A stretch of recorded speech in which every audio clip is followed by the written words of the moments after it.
เจ้าเคยได้ยินบ่วันบุญห่อข้าวประดับดิน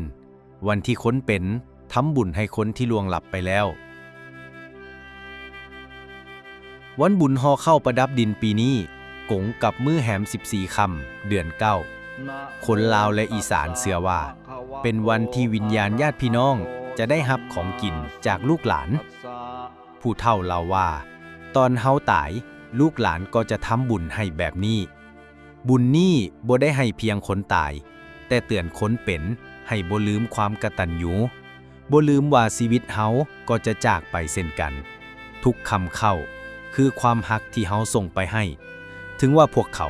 จะบ่ได้อยู่บ่อนนี้แล้วก็ตาม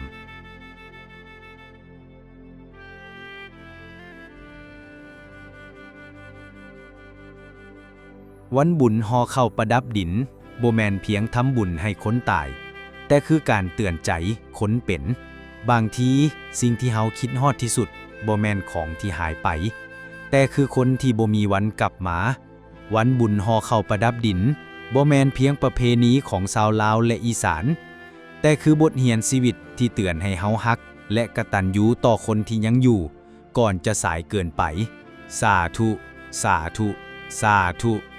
อย่าลืมกดไลค์กด Subscribe เพื่อบ่พลาดคลิปดีๆแบบนี้จากช่องของเฮา